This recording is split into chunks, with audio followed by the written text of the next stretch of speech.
So now we have to address the question of, okay, well, that's all well and good. If my matrix is square, it might have an inverse. But the question is, well, how do I actually determine if it does have an inverse? And more importantly, how do I find it? Well, we have an algorithm for this. So if we want to find the inverse of a matrix or determine that the inverse doesn't exist, we start by taking the original matrix and augmenting, not with just one vector, but the entire n by n identity matrix. So take your matrix, augment with the whole n by n identity matrix. Then we do the Gauss-Jordan algorithm to the whole augmented matrix until the reduced row echelon form of A pops out on the left-hand side. And consequently, there's some new matrix B on the right-hand side of the augmentation. Step 3 tells us if the reduced row echelon form of our matrix A is not the identity matrix, then A is not invertible. There is no inverse. On the other hand, if the reduced row echelon form of our matrix is the identity matrix, then B, which is the matrix that popped out on the right of this augmentation here, is equal to A inverse. So we augment A with the identity matrix, we do our row reductions.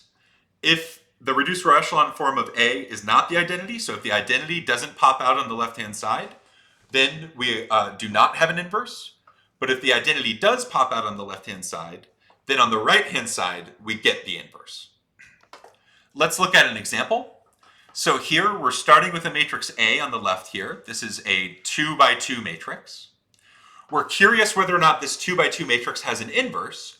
So we augment this 2 by 2 matrix with the 2 by 2 identity matrix.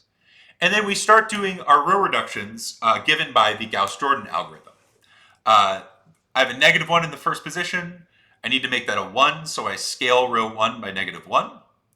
That gives me a pivot. I need to get rid of the -1 right below my first pivot, so I add row 1 to row 2. That gets a 0 in the bottom left-hand corner. Now I move to my second pivot position where I have a 3, but I need a 1 so to be an actual pivot. So I scale the second row by 1/3. So I scale the entire second row by 1/3. I'm not just manipulating the matrix on the left, I'm manipulating the entire row. That gives me my second pivot. But I need to clear out the entry above it, so I need to take row 1 and subtract row 2. So I do that. And now the 2 by 2 identity matrix has popped out on the left-hand side here. According to the algorithm, this tells me that the original matrix A was indeed invertible. And more importantly, the matrix that pops out on the right here is equal to the inverse of A. So we've now successfully used row reductions to find the inverse of our matrix. Let's see another example. So in this example, I took this 3 by 3 matrix here. I was curious whether or not this 3 by 3 matrix had an inverse. It is square after all, so it might have an inverse.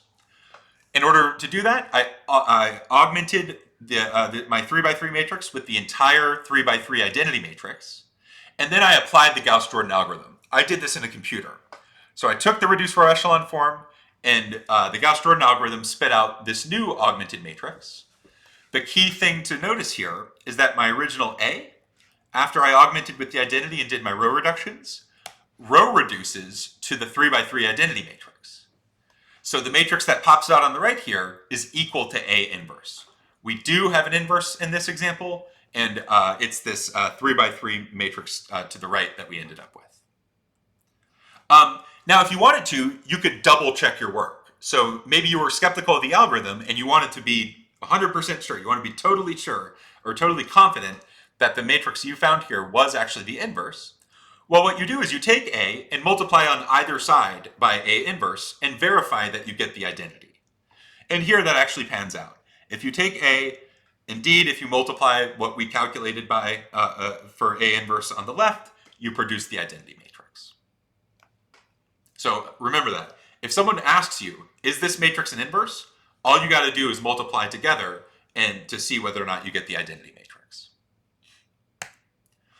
Here we have a different example. This one's a little larger. Here we're studying a 4 by 4 matrix A. And I wanted to know whether or not this 4 by 4 matrix was invertible. So I augmented with the entire 4x4 identity matrix. I put the data into a computer. I asked what is the reduced row echelon form, and the computer spit this reduced row echelon form out on the right. What's interesting in this example is that the matrix to the left of the augmentation is not the identity matrix.